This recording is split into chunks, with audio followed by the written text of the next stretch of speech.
we're seeing the world has become more lawless than ever. The strong does what it does, and the weak basically has to bite the bullet. Worrying presidents are being created now because tomorrow now it's our war, the West war. Tomorrow will be China's war in Taiwan. Uh, and those presidents will come to haunt the world, all of us. The idea, the notion of lawlessness. In fact, the United States used to be the architect of the international system. Now it's the United States, the chief violator of the same architecture that it's built in 1945. I was hoping that Britain would stand up, that Britain would defend the rules-based international order. Sadly and tragically, I don't see any daylight between the United States and the United Kingdom. And future generation, your generation, young generation, will look back and say, this was wrong. This was illegal. Dr. Gerges, what would be the best way to describe you to our viewers? You know, I'm a professor at the London School of Economics, and my book is called The Great Betrayal, which is very relevant to the story. Well, tell me, why is it relevant? What's happened over the last couple of days which makes that book relevant? Well, I think for your own viewers, here you have a nuclear armed state, Israel. According to American intelligence, Israel has between 75 and 100 nuclear devices, attacking a sovereign state that does not have nuclear weapons in the midst of diplomatic talks between the United States and Iran. Iran and the United States have been talking about resolving their differences in the past 2 months, and they have made major strides in terms of building the trust. When the foreign minister was asked about his British counterparts called to return to the negotiating table, the Iranian foreign minister said, it's very strange. We were at the negotiating tables. Israel and the United States blew up the negotiating table.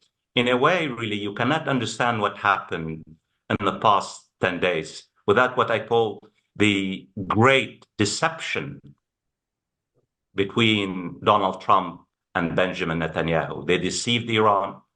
They betrayed their promises to their own populations. I mean, think of President Trump as a president of peace, and he does not really believe in forever wars.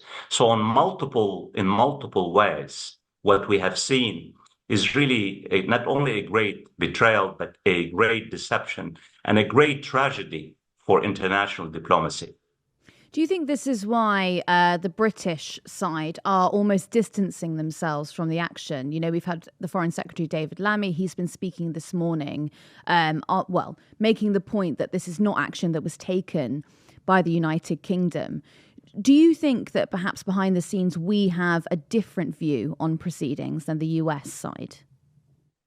Historically, wherever the United States goes, Great Britain follows. Since the end of World War II in 1945, there is a kind of an organic link, an umbilical cord between the United States and the United Kingdom, but it's mainly dependency, a state of dependency by the United Kingdom on the United States. And they have not really, British policymakers, they have not really been able to shed, to basically have any kind of independent foreign policy posture from the United States, whether in terms of Korea or Vietnam, or the American global war on terror, Afghanistan, Iraq, what have you. I think behind the scenes, I have no doubts in my mind, you have a very strategic coordination between the British security forces and the United States. In fact, Britain fully supported the US bombing of Iran publicly, even though the British government has tried to distance itself from operationally, the United Kingdom says it has not operationally played a role in the bombing of Iran, but in terms of intelligence, in terms of sharing information, in terms of positioning assets. And finally, the British government position is as follows. If Iran responds, retaliates for the US bombings of Iran, the United Kingdom will come to the support of its American ally. And this tells you a great deal about the complexity and the nuances of the British position. But at the end of the day, if the United States goes to war against Iran, you're going to see the United Kingdom just behind it. Would that be surprising, do you think? Because we've heard that there's leaked advice from our Attorney General, Lord Hermer, which advised the government, we think, not to intervene in Iran at this moment. I mean, why would they come to that decision if we were going to follow the US in suit anyway? Well, I mean, I think we need to understand that the United Kingdom is an institutionalized state. The United Kingdom is not run by 10 Downing Street. This is not the American presidency. You have institutions, you have various ministries, and the legal office. This is a relatively independent office, and it serves the British people, not just Mr. Starmer. So I think, and historically speaking, I mean, I think one thing about the United Kingdom is that really legal is foundational. So in a sense, the warning by the highest, legal office in the United Kingdom, I hope that Starmer basically does not repeat the same blunder as his Labour predecessor, Tony Blair, when he took the United Kingdom to war against Iraq, an illegal and unjust war. And let me be direct here. I have no love or admiration for the Iranian regime, period. This is an oppressive regime that basically has stifled political expression and liberties, particularly for young men and women inside Iran. But what Israel and the United States have done, this is an illegal war. This is an unjust war. This is a war of choice, not of a necessity. And that's why in my article in The Guardian a couple of days ago, just before the American bombings, I called this war really like the Iraq war, unjust, illegal, and it's a war of choice, because both Israeli leaders and American leaders have really preempted. They have declared a preemptive war against a state that does not really have nuclear weapons. And a final point about the nuclear debate. For your own viewers, the American intelligence assessment, which is a combined intelligence review by more than a dozen American intelligence agencies, found that Iran was not actively trying to build a nuclear weapon, and that Iran was almost 3 years away from having the capabilities to build a nuclear bomb.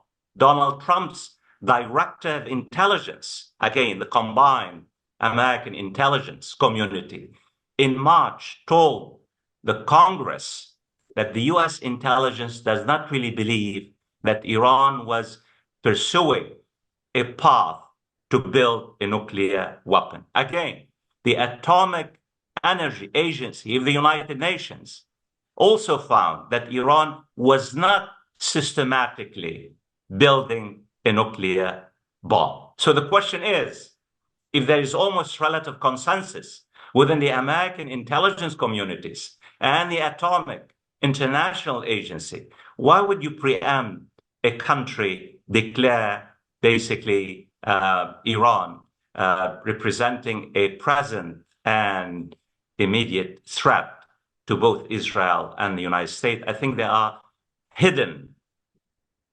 reasons behind what Israel and the United States have done in the past 10 days. You think there's some form of agenda that isn't concerned with the nuclear? Absolutely. I have no doubts in my mind that the nuclear threat is taken seriously by American and Israeli officials and European officials and Middle Eastern countries. That's not the question. But Iran was not approaching a point of no return on its nuclear program. If you see what Israel has been doing in the past 10 days, Israel is not just bombing Iran's nuclear facilities. Israel is bombing most strategic infrastructure that has to do with industrial, it has to do with the police stations, railways, gas, oil, high-rising buildings. Even the French president, Macron, complained, is that, why would you do this? Why would you destroy the infrastructure? I think Benjamin Netanyahu's overarching strategic goal is regime change in Tehran. And I think just this morning, President Trump basically floated the idea of a regime, a change in Iran. He wants to make Iran great again by having another Donald Trump at the helm of leadership in Tehran. Ironically, I know it's not funny, sorry, is that really the supreme leader of Iran, Ali Khamenei, approximates Donald Trump to a great deal. Really, they have many similarities, Donald Trump and Ali Khamenei. So I don't see what Donald Trump, what kind of leader he wants the Iranian people to either elect or choose as a replacement for the current Clara, the supreme leader of Iran, Ali Khamenei. That's very interesting.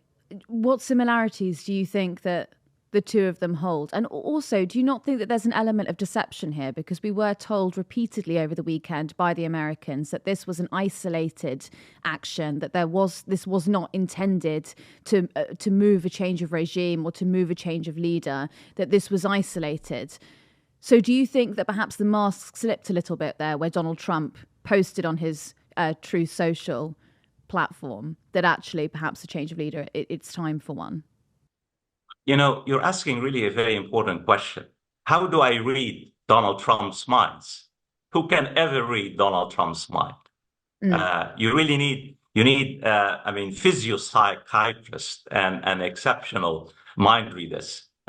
Just to give you an idea what I mean by that. Donald Trump was elected on a platform, a peace president, a president who basically extracts the United States, from the battlefields, the quagmires of the world battlefields, including the Middle East. Donald Trump was brutal in his criticism of George W. Bush, his predecessor, who basically took the United States to war against Iraq in 2003.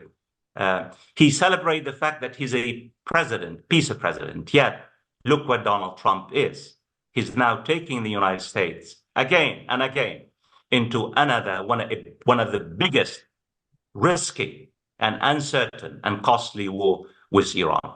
Just 9 days before he ordered the attack, the bombing, the strikes on Iran, he said, I give Iran 2 weeks. Iran had 2 weeks to think and reflect on whether it will accept the unconditional surrender that Donald Trump wanted from Iran. Yet 24 hours after he had given Iran 2 weeks, he attacked Iran. Yesterday, he said this was a single attack. We have no intentions to really engage in a war against Iran. And yet today, he is talking about regime change in Iraq. So here is a president who is chaotic, contradictory, all over the map. And that's why what I worry about the most between Donald Trump diplomacy, if I were an Iranian leader, how could I take the word of Donald Trump seriously? How could I go back and talk to the Americans who have repeatedly deceived not only their own population, not only the American public, but even the Iranians?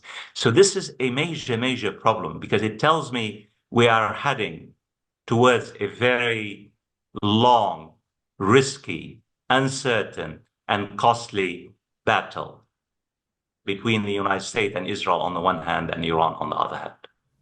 I mean, that's a very frightening hypothesis. You think the only route now is escalation? I mean, we've had the Iran nuclear department have said that they're up and running again, that they're going to be back in service in the next couple of days, that the damage was superficial. It wasn't quite as catastrophic as the Americans painted it to be over the weekend. Is there a way out now that doesn't involve escalation, or are we on a warpath? I mean, I think if I were in Tehran today, let's say if I were the Supreme Leader, Ali Khamenei, and if I were part of the National Security Council of Iran, and we have to think how the most existential question for the Iranian leadership is to understand what does the United States, what does Europe really want from Iran?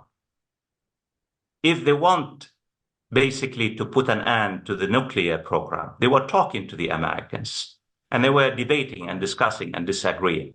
So why would you basically go to war against a state in the midst of talks and negotiations? And I think the Iranian leadership now find itself between a rock, the rock of unconditional surrender, as Donald Trump wants from the Iranian leadership, and the hard place of all-out war. So here is my take for your own viewers about Iran, what Iran wants to do. I think Iranian leaders, historically speaking, Iran is a very cautious state, very calculating state, very rational state, very patient state. It subscribes to strategic patience and defensive.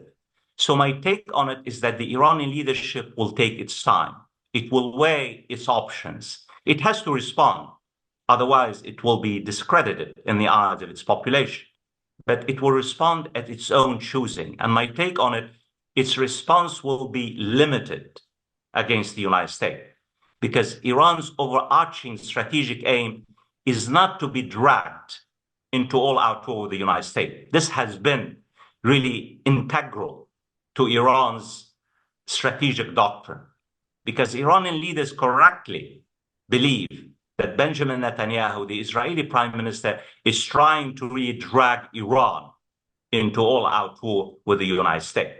So the response will be coming, but it will be limited, because Iranian leaders do not really want all-out war with the United States. How and when, it's very difficult to and to really predict when Iran's will likely retaliate against the United States. I just wanted to ask you one final question just about Britain and its position now in the Ukraine-Russia war. Obviously, we are supporting Ukraine in their war effort. I was wondering whether you thought, I mean, as you've touched on here, Iran is a sovereign state and you've described this as an illegal strike. Do you think that that puts our support for Ukraine into, well, it's a bit more tricky, I suppose, for the UK to now defend that support? Because were we not backing Ukraine because we described Russia's actions as illegal? If there's a strike that Iran are unaware of in the middle of the night, and that's illegal, are we not acting hypocritically? You know, I think you're asking a question that goes to the very heart of what we call international law, what we call the rules-based international order. When Russia illegally invaded Ukraine, there was a huge outcry in the West, and rightly so. This was Putin's attack against the Ukraine was illegal. It was a war of choice. Here in Gaza and in Iran, the same powers, including the United Kingdom, that has waged all-out war against Russia, indirect, by supporting the Ukraine, supporting the United States, and basically has not really taken any serious efforts to alleviate the catastrophic humanitarian situation in Gaza. Because Israel is using food, has weaponized food and medicine and fuel. Palestinian people are starving. Look, you and I were talking about the Iran war. We have forgotten that there's starvation in Gaza. children. So in a way, the bigger question, what the United Kingdom and the United States and France and Germany don't get it, is that the world is watching. That is, the world is seeing not only double standards, but they're seeing the lie that the so-called liberal West subscribe to. I mean, and that's why I think what I feel the most as a student of international relations, I think not only we're seeing a rupture of the rules-based international order, we're seeing the world has become more lawless than ever. It's raw power. The strong does what it does, and the weak basically has to bite the bullet. I mean, it's an epidemic of impunity. Worrying presidents are being created now, because tomorrow now it's our war, the West war. Tomorrow will be China's war in Taiwan. And those presidents will come to haunt the world, all of us. The idea, the notion of lawlessness. In fact, the United States used to be the architect of the international system. Now it's the United States, the chief violator of the same architecture that it's built in 1945. I was hoping that Britain would stand up, that Britain would defend the rules-based international order. Sadly and tragically, I don't see any daylight between the United States and the United Kingdom. And future generation, your generation, young generation, will look back and say, this was wrong. This was illegal. We are paying for the mistakes and the blunders of our, leaders who basically ruled, governed our societies during this particular period. Thanks for having me. Thank you so much, Professor.